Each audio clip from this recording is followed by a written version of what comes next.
So yeah, we're going to talk about the curb today, and I think we've seen a big shift over the past few years in the number of companies and industries and sectors, and obviously delivery has propagated a lot of that. So we've got a really good panel. I'm going to let each of them do maybe a quick 60-second bio intro, and then we'll get started with the panel. Sound good? Regina, you want to start?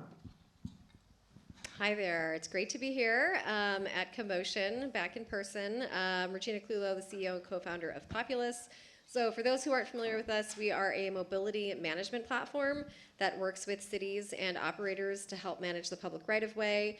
Our core customers are typically cities who are interested in leveraging our platform to receive data from private fleet operators like shared bikes, shared scooters, personal delivery devices, and car sharing vehicles in order to decide where they need to add more parking, where they need to add more facilities so that everybody can operate in a more safe and sustainable way. We've been around for about 5 years, work with over 100 cities on 4 continents, and ingest a lot of mobility operator data, and are now working with many of our cities to tackle their curbs. So great to be here. Good afternoon, everybody. Kim Lucas. I'm the director for the city of Pittsburgh, Pennsylvania. I realize I have to clarify because I'm in California. Department of Mobility and Infrastructure. Who in here has been to Pittsburgh, Pennsylvania? Okay, keep your hands up. Who loved it? Absolutely everybody. I've literally never met a single person who's visited Pittsburgh and not loved it. It's a beautiful city for those who have not been there. 3 rivers converge, amazing topography. We tout the steepest streets in the US. And my department is responsible for the management of 1,000 miles of roadway, 150 city-owned bridges, 40,000 streetlights, 150 bridges minus 1 that you may have heard of earlier this year. And mobility choices. And so we're a city that works with Populus and a lot of the vendors that are here today, like Automotus with our Smart Loading Zone program. We had a KiwiBot pilot last year, which are personal delivery devices. And we have recently been working with a local company called Dashcam for Your Bike to try to collect great data on the people who are violating our bike facilities so that we can, in the future, have better enforcement and safer places for people to get around without their cars. Very cool. I've never been to Pittsburgh, but I think I'm sold. If John is in the building, maybe CoMotion Pittsburgh next year? What do we? No, he's not in the building. Okay, never mind. Ed, you're up. All right, Ed Walker. I am the practice leader for Rideshare for Hub International. We are the largest transportation insurance broker in North America, and it's actually a real privilege to be here. I've been a CoMotion member for a lot of years. Known Harry for a little time here, but really humbled to finally be up here on the stage with Mr. Harry Campbell. But I lead our division on the ride-sharing front. Our customers are usually ride-share rental, transportation network companies, delivery network companies, micromobility, on-demand services, e-bike delivery services, you name it. If it's outside the box within transportation, we've got a solution for you. Very cool. Excited. And I think, Ed, you and I first met at CoMotion many years ago, so very cool to see it full circle. And I'm Harry Campbell. I'm the co-founder of Curbivore, an in-person conference in March, sort of at the intersection of last mile delivery, food tech, and policy, and also founder of the Rideshare Guy. So curb, delivery, smart loading zones, I think these are all great topics. And I think the one thing that stood out to me in sort of thinking about this session and the panel is some of the terms. I love the PDD term. I never heard of that before. But before we get to PDD and personal delivery device, is that it? Let's start with the smart loading zone. Kim, what is a smart loading zone? And tell us a little about what you're doing in the city of Pittsburgh with smart loading zones. So, how many people in here, again, audience interaction, have seen a vehicle parked in a travel lane because they were loading or unloading some stuff? Every single human being has seen this. I saw it outside last night of this conference venue. So they do that because of a lack of availability of appropriate loading space at the curb. In our city, we have hundreds, if not thousands, of signed loading zones, but in the absence of being able to make sure that the people that are using those loading zones are using them for loading purposes, they don't work very well. And what you end up with is a city with trucks or passenger vehicles that are blocking bike lanes, blocking other types of travel lanes, and making your streets less safe. And so in our pilot program with Automotus, who is here at this conference, we are trying to change that by having loading zones where you can register to pay. And the idea being that when you monetize the curb and you have them more clearly labeled and you have automated enforcement through camera technology, that they're going to be available for people when people need them, and when they're available, people will use them, and that'll be a more reliable experience for people who are trying to do loading activities and a safer street. And so I think City Council yesterday voted to extend that pilot multiple years. So congrats to Automotus, congrats to the City of Pittsburgh to evolve that program and expand it and really see how we can make our streets safer. So you mentioned the problem of trucks, commercial vans, maybe rideshare cars, whoever, lots of different people sort of in the way of bike lanes or double parked, that sort of scene that we've all, witnessed. Is that a supply and demand problem? Like what's causing that right now? Because, I think the idea of paying is great, but like what problem are we solving? It's definitely supply and demand, but not in the typical sense, of there being no loading zones. There are loading zones, but the supply is limited because they're not being reserved for loading activities. And so even though they physically exist by paint or by signage, they're not actually physically available for people. Something that we don't talk enough about the curb are people, with disabilities that really need to have the shortest path possible from their vehicle, whether they're driving it themselves or they're being dropped off, and their destination. And in a city like ours, where the curb is the most valuable asset that any city has, and where we've got increasing competing uses for it, like every city, and we are trying to rapidly expand things like bus rapid transit. We have a project that just kicked off last week. These demands for the curb, and especially for our most vulnerable users, are really increasing. And so getting smarter and more strategic about how you allocate that space, having a really solid hierarchy of curbside space, which I haven't seen that nut cracked in any cities yet. I think we have an idea of what we want and where we want it, but I haven't really seen the formula play out yet, is our challenge. Yeah. So I think I like the word you said, hierarchy. Regina, how do you determine that hierarchy? Because obviously cities, I think, are probably the ones most responsible for ensuring equity and access, right? Like the FedEx or UPS van probably cares most about getting their packages delivered as quickly as possible. And, especially Amazon. We all know how efficient Amazon loves to be, right? Efficient is the nice way of putting it. So how do you determine that hierarchy, and, who gets to decide, and how do you balance, like, who should get priority to the curb? Well, it's a really complicated, chaotic problem that a lot of cities and operators are trying to solve. And I think that different stakeholders come to the problem with different points of view. So when cities that we work with are typically talking to us about curb management, the key things that they're concerned about are safety. So blocked bike lanes where cyclists have to maneuver around those vehicles and are put in harm's way. The second is sustainability. So the city of Seattle, who we're working with, is really passionate about ensuring that they can reduce the carbon impacts of transportation. And one of the levers they'd like to use is providing incentives at the curb so that if you're rolling up in an e-cargo bike or you're rolling up in an electric vehicle, you may not need to pay. And then the third is really just better congestion management, so ensuring the flow of traffic in cities. From an operator perspective, as you mentioned, they're really just concerned about making sure they can make as many deliveries or deliver as many passengers as quickly and as efficiently as possible. So when I think about smart loading zones, one of the key challenges that most cities have right now is that parking meters were designed around quarters and a specific amount of time that you pay. So in the vast majority of cities, you're paying for 15 minutes at a time. But if you're at Amazon or a DoorDash, you don't want to pay for 15 minutes if you're not using 15 minutes.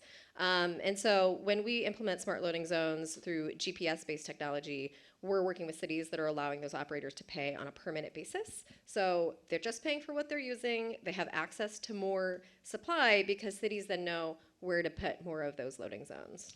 So how receptive are operators to paying more? Because I guess like there may be downsides currently with parking tickets. I could think of one, but if you have a fleet of, let's say, 1099 workers, the workers are the ones that are responsible for those tickets. So it's not really like a line item on their balance sheet. So how do you sort of convince them, to basically start paying more than what they are? Or there are certain operators where the cost savings is more immediate?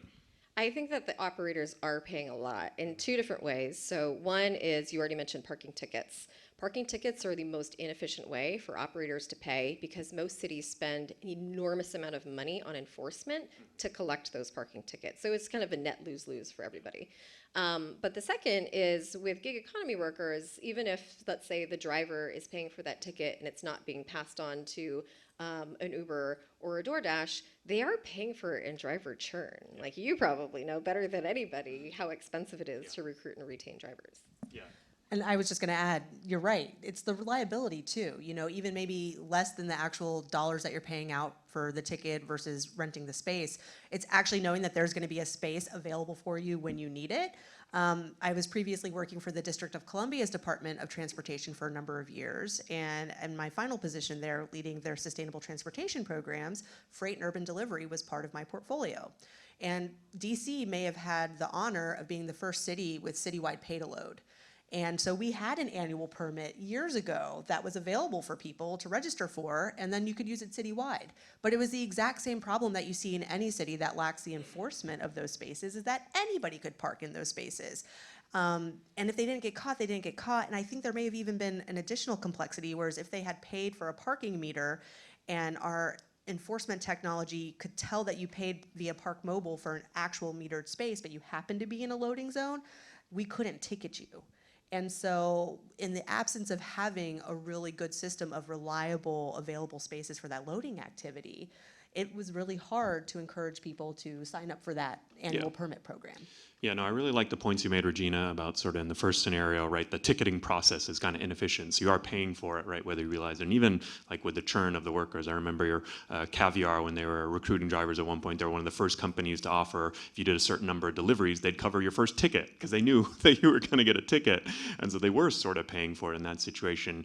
Ed, you know, you work with a lot of different on-demand fleets, some that have sort of more of a, you know, employee model or, you know, kind of where they own the fleet versus 1099. How do you feel kind of some of the differences are and how amenable they are to some of these services, you know, depending on the type of workforce they have?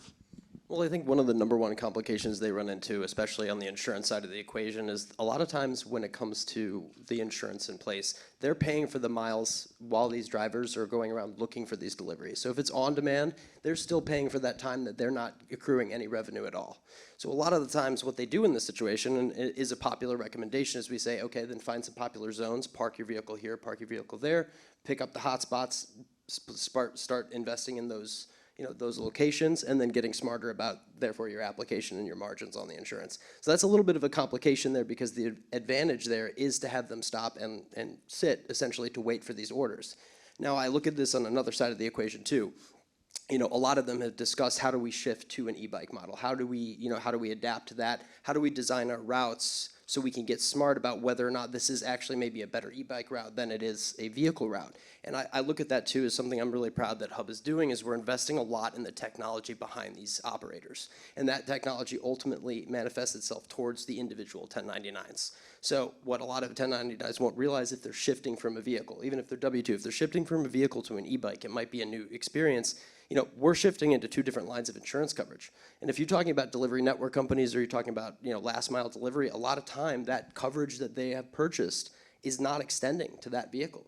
So a lot of times what I'm proud of on Hub in this, it's not just, you know, where should we go, how should we do it? It's also, do these 1099s know what they're getting into? Are they protecting themselves? You know, and we like to provide a digital interface where they can really invest on the operator and 1099 side to understand, hey, you can take this route. This is the preferred mode of transportation, and also to here are your options and making sure you and your agency as your own business are protected. Yeah, so we've mentioned e-bikes a few times now, and I'm personally a big fan of e-bikes, especially in the context of delivery. You know, there's certain cities like a New York City or even a San Francisco where, you know, a lot of couriers are already making deliveries on e-bikes. Other cities like LA where, you know, probably 90% plus of deliveries, especially when food and groceries, it's like more car, right? Really something you don't need. And I always kind of joke, right? Like if you're sitting in downtown LA and some of these e-bike couriers that are around, like they'll be in and out of a Starbucks in like 5 seconds. You won't even see them. Like they park park right in front, don't even lock the bike, run in, grab the drinks, put it in their bag, and they're out, right? So I feel like they may not even need, I don't know, how do you think about, like, are they even a part of this sort of smart loading zone conversation? Or, I mean, that's one of the real benefits of an e-bike, is that it can be so fast, so quickly in and out, has a lot of benefit to congestion, sort of a lot of benefits. I'm a big fan. So how do you think about e-bikes in this context? Are you looking at me? I'm looking at whoever Yeah. wants to, Opinions on take this. the I got opinions challenge. on this. Okay, so when we're talking about bike couriers, I think of those like gamey, like diehard cyclists in DC in the 80s, which I was not there, but in my mind they are, and they can fight through anything, and they feel cool in any type of traffic. And relatedly, they'll put their bike anywhere. Like they will carry it with them into that coffee shop and things like that. But a lot of people don't think that way. You do need to have space that is safe for people to leave their bikes, if they're inside for more than 5 seconds. And especially when you're talking about e-bikes. So Pittsburgh's bike sharing system, which is now called Pogo, launched this year, rebranded, and half of their fleet is electric. E-bikes need the E. And so oftentimes the best place to get the E, the electricity and the charging, which a lot of people are talking about at this conference, is at the curb. And so in Pittsburgh, what you'll see citywide is we have Swift Mile stations for scooter charging curbside. My fantasy is to use that electric vehicle charging money that's going to come online from the feds and use that to build mobility hubs citywide that can charge your EV, your EB, and your ES, and maybe even your transit shelter, and electrify those and have better digital displays. So yes, it's absolutely part of the curb conversation, not necessarily from the standpoint of, we already talked about safe facilities. That's how you're going to get people to use e-bikes, is having good places for them to use them.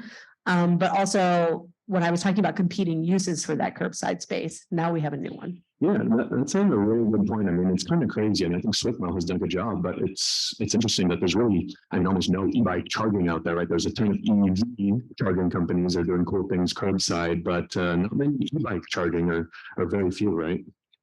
Well, it works best with a fleet. And so that's why for bike sharing, it makes a lot of sense. I own 3 e-bikes because I have a bike problem. My garage is full of bikes. And I charge at home. In some places you can bring the battery inside, or some types of bikes you can bring the battery inside. But when you're talking about fleets and you're talking about networks, then the right of way is the best place for it. Something we've been successful with, getting a little off topic, is those Swift Mile stations are plugged into our streetlights. And so we've been really successful initially with being able to use existing infrastructure and not having to do really costly construction. We're kind of running out of success in that way because a lot of the streetlights that are untapped, literally and figuratively, aren't owned by the city in places where we want to have these stations. And so that's where we're going to have to talk about bigger construction projects, more undergrounding, and probably in constrained urban environments, that's going to be at the curb instead of on very narrow sidewalks. Yeah. So, one thing I mentioned in the opening was sort of how the pandemic has really accelerated a lot of aspects, especially including last mile deliveries. Folks want more things at the curb, faster, and then there's also more usage of the curb. We've seen a lot of build outs of sort of restaurant park outlets and parklets and things like that. Regina, how, with the data you've been tracking and the companies and the cities, how have you seen things change and shift over the past few years? That's a great question. Well, I certainly think we've seen a really big shift in many cities around curb management, motivated by a couple of different factors. So COVID was certainly one of them, because people started to realize how precious that outside space was. And so, as you mentioned, there were a lot of parklets and streeteries that went into place. They kind of went into place ad hoc, and then many cities went through this process of determining how to make them permanent because people liked them because they're lovely. But then that did mean there was curb space that was then less available for these other use cases, which were also growing, like on-demand delivery of food and passengers that came back. What we've seen is that a lot of cities also are motivated in the very recent, last 12 months by some of the initiatives at the Open Mobility Foundation to dive deep into the data, the weird world of data. Many cities had begun asking for data via operators through the mobility data specification, and then the curb data specification, which is a standard that allows cities to then digitally express their curb regulations to operators, as well as receive data from those operators. Really was also a big push for many cities to figure out, how do we better manage the space? How do we develop a new curb management plan? How do we digitize our curbs and create smart loading zones? zones. And so I think there was a confluence of a couple factors. One was COVID and less supply of that space. And then the second was the emergence of data standards that allowed cities to move a little bit more quickly to implement smart loading zones. Got it. So what would be an example of some of the data that you've seen collected and sort of a use case that, okay, we saw this, here's how we got the data, and here are some of the changes we made, or a pilot that we put in and, looking to solve it? Yeah, so two use cases or two examples. One is in the micromobility space. Cities everywhere now have access to parked vehicle events. So they know where scooters are parking and then are able to create digital corrals for allowing those vehicles to park in ways where they can be congregated. And so they're less scattered, which oftentimes may upset, one or two city council members and puts the program at risk. So having more organized parking makes for more successful micromobility programs. The second is through Populus, we actually deliver telematics data from commercial fleet operators because the vast majority of cities actually don't have a good representation of demand. So if you go to most cities and ask, where is the demand happening at your curbs for delivery, for passenger Uber and Lyft rides? A lot of cities don't have access to this data. And so we've been delivering through telematics partnerships that data to cities. And Oakland created a new commercial loading zone plan. They digitized the core areas where they found most of the demand was, and then launched smart loading zones as a result of being able to better understand where that demand was located. Got it. I think bring up something really interesting in that there is a lot of data out there, but maybe cities aren't, unknowing of where the sources are or ways that they can sort of, you don't have to go out there and reinvent the wheel to acquire all this stuff. But, one of the companies you work with, telematics is a huge piece of insurance, especially when it comes to cars and tracking. Uber drivers, for example, right, sending telematics because they already have the app installed. So there's nothing you need to install in that case, right? So how does that fit into things? Right now it can be as easy as you have an existing mobile app and you throw in an SDK, or you can build it from the ground up. But really, there's an expansive list of options.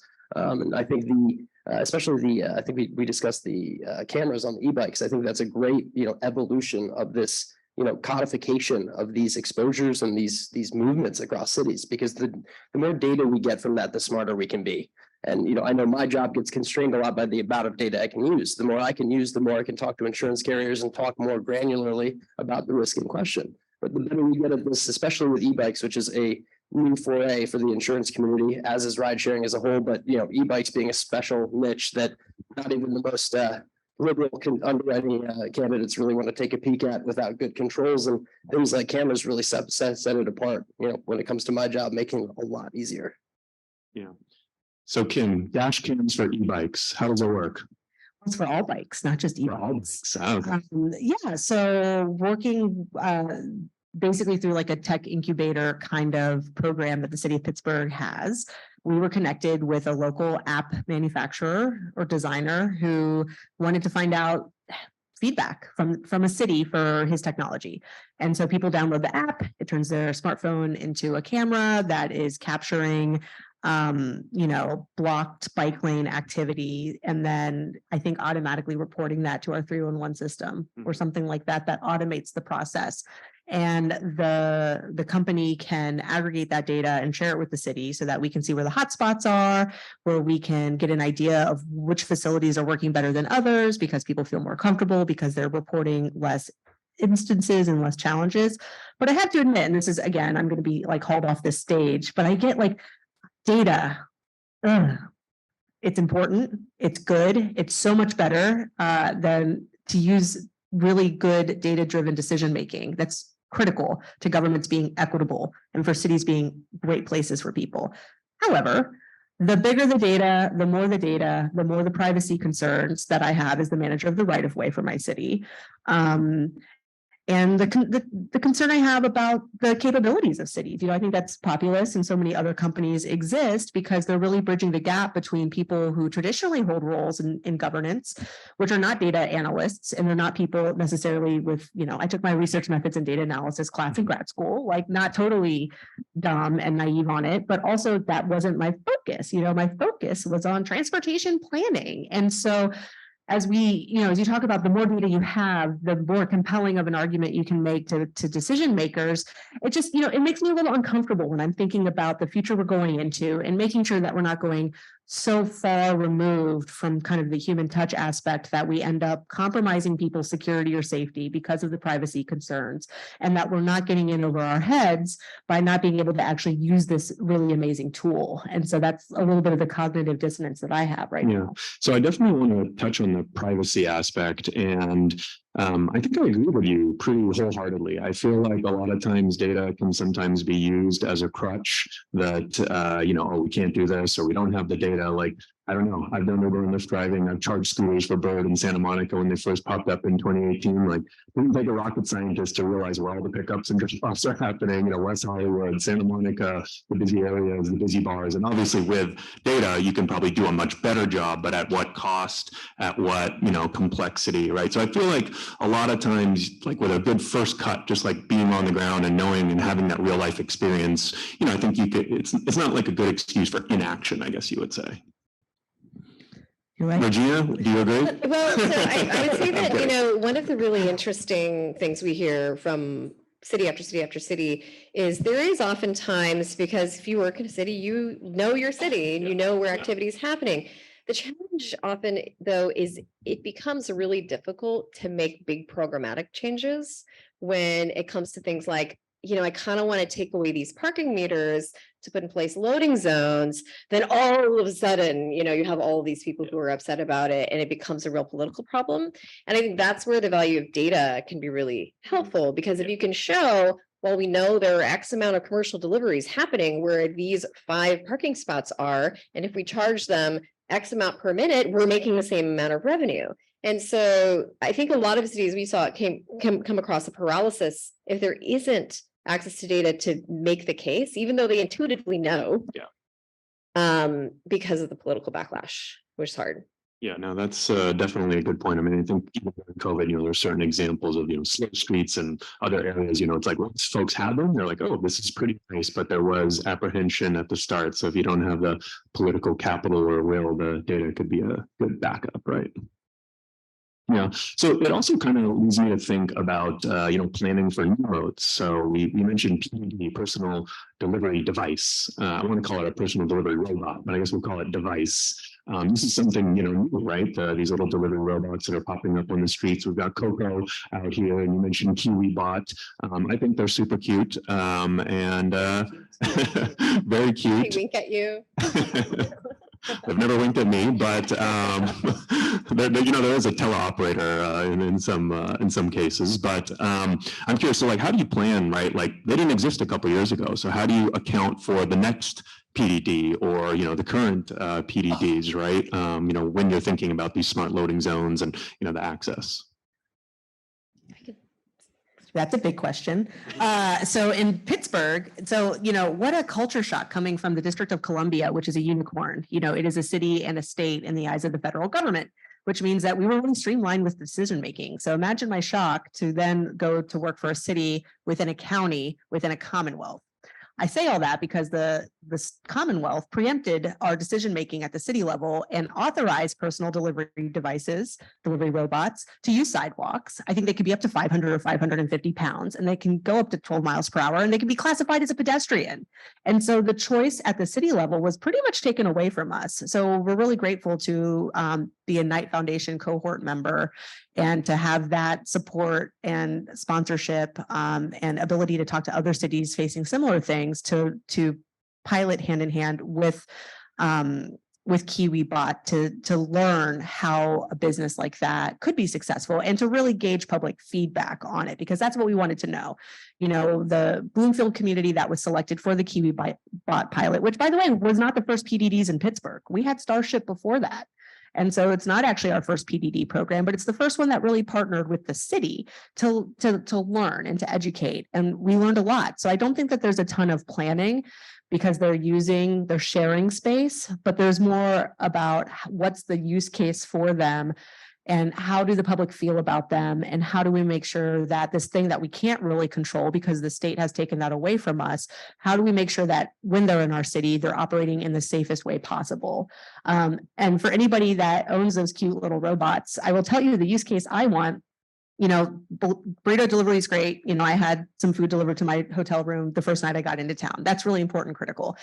Please put dash cam for your robot on the front of it and do automated enforcement in my bike lanes. Use my infrastructure that I am telling you I am struggling to get information and to adequately enforce because we won't ever have enough human beings going around writing tickets. And that's the use case for the city that will fund your program. It will fund your technology. It'll fund the city and it'll make our streets safer. And so that's what I want to see out of a conference like CoMotion when we're all getting together and talking. That's where I want to see that technology go. I like that example a lot because I can see, a situation where, right, if there's an area where a lot of typically deliveries are done via car, a lot of congestion. Okay, you get a delivery robot and they go onto a side street that's less traffic and make that delivery. It's like a positive, I guess you would say, but it's like the thing that you as a city leader care most about, right? Like you're having issues with data and this enforcement, but it's like for them, they've already got cameras on the robot. It's like a nice, sort of side benefit for them and a real big win for you. I just realized though, that if you're a delivery bot that's taking pictures and getting tickets sent to other delivery vehicles, that's basically reinforcing your own business model. But also your delivery bots might get vandalized or disappear into the back of the UPS truck. You might be ticketing your own company's other delivery people. Competition, and then I'd be getting in trouble or something about like non-competition. But yeah. Okay. Well, we haven't figured it all out, but I think we're getting closer. How about that? We'll put ideas out there. We'll let the other companies figure it out, right? And what other modes have you seen come across? Like what comes to mind is like, drone delivery. What other modes do you think might get in the way of this curb battle that we've been talking about? Drone delivery is interesting. I have yet to try it, but I hear some interesting stories. I would say that there are a lot of new car developers, Indigo Technologies being one, that they're really designing vehicles, EVs, specifically for delivery, specifically for transportation.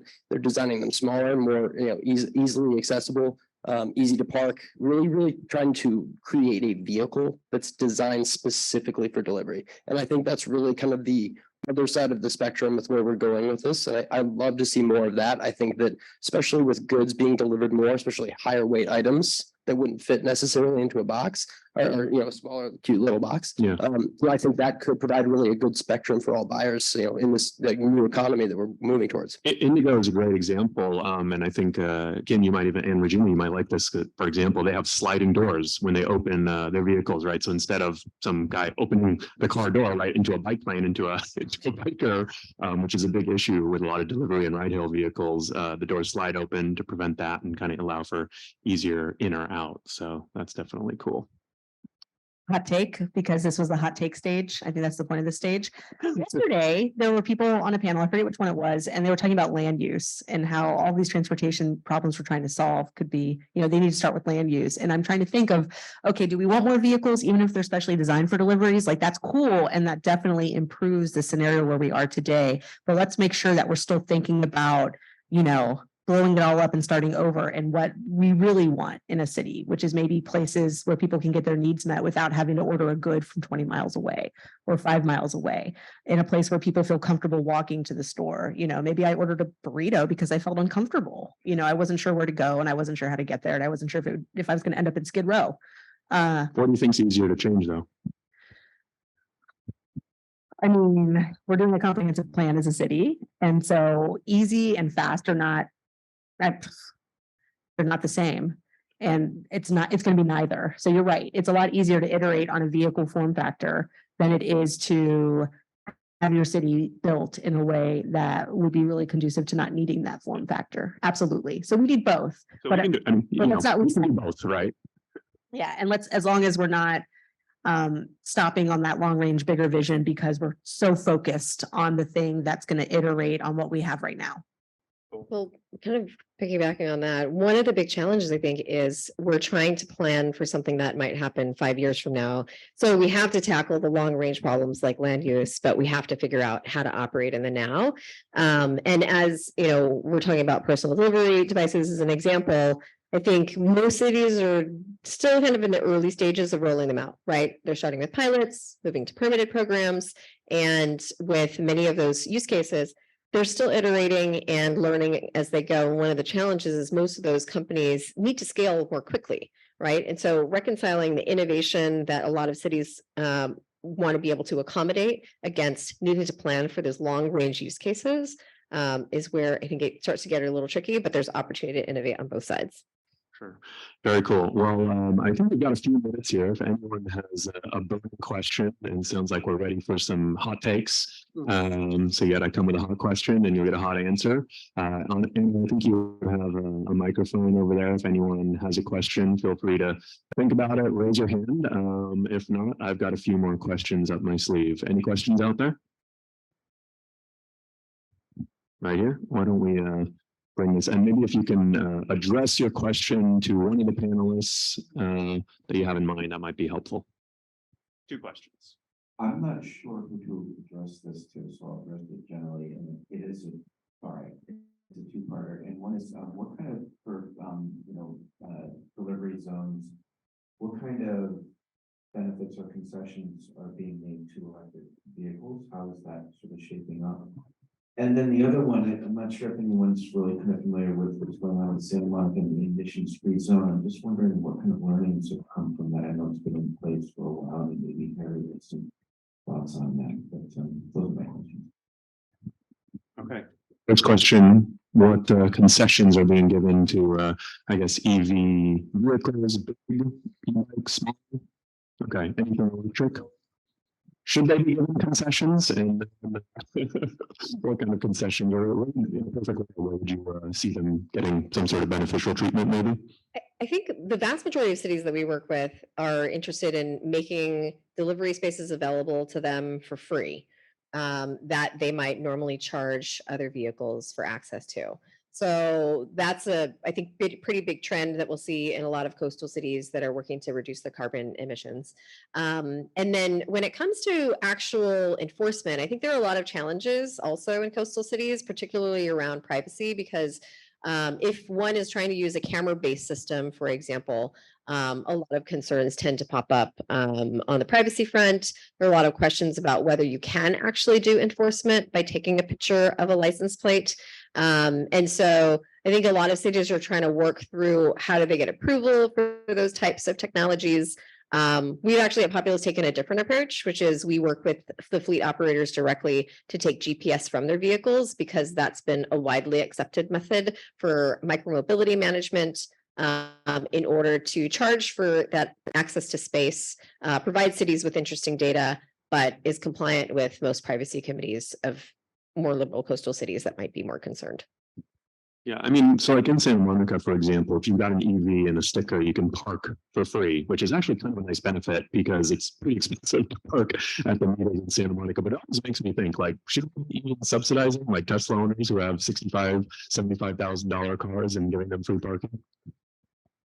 Localized emissions are bad, but no, they're still cars. They're still cars, and it's still space. And so curbside, and I know as part of the automotives, I know like Jordan, I feel you're right here.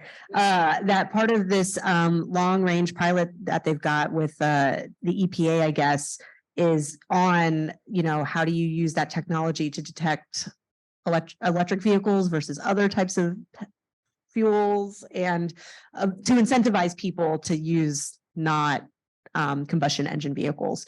But we're not doing that yet in Pittsburgh. And it feels, my gut reaction is that our curbside feels so limited, and that we've got with bus rapid transit and dedicated bike facilities and bus facilities and accessible parking and loading needs, that's not going to be a high priority right now. But I think by default, EVs are going to get some priority if we see widespread publicly accessible EV charging.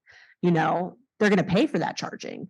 But you're going to see more space that's sliced and diced for people in EVs by the fact that you're probably going to have a lot of charging spaces and they're probably going to have EVs in them and not other people. Yeah, and I mean, Regina mentioned coastal cities, right? Like in LA is sort of a great example of a city with like 1 million EVs and Teslas already. It's like, doesn't seem to make a lot of sense to like incentivize something that people already love and are already buying, right? You want to incentivize something that, like an e-bike, right? Where we're seeing adoption, but obviously that can have a much bigger impact, right? Like the e-bike charging stations and things like that. So that would be my vote if anyone cares. Okay, so I think we've got time for maybe one more question. If anyone out in the audience has one question. Where is the question? All the way up. Wow, way up there. All right, that's too high. No, I'm kidding. All right, we'll go there. We can repeat the Yeah, I question. can repeat it too, whatever is easiest. Talk about the importance or the state of geospatial data and how that affects what you guys are working on and where you kind of see that going. Okay, so the question was about the importance of geospatial data and how that affects what you work on. Specifically,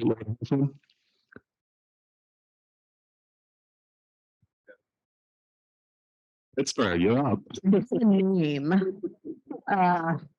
You have to remember your name or Pittsburgh. You're selling people in Pittsburgh. So Pittsburgh, it's just so weird because I am a coastal person. I grew up in Virginia, worked for DC, lived in San Francisco, or worked in San Francisco. Anyway,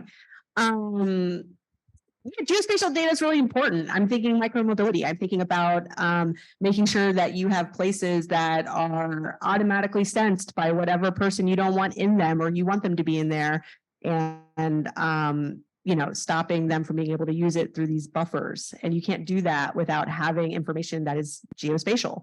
what does geospatial data mean? When I think of geospatial data, and God, remember I just said 10 minutes ago that we're not data analysts and we're not data whatever. I think about physical space and representing physical space and being able to document it. And I think GIS and I think maps and I think heat maps. But I know that a big talk right now is digital twins and AVs and controlling that image of your city that is not the physical city, but it's the representation of it that other people and especially businesses are basing their operations off of.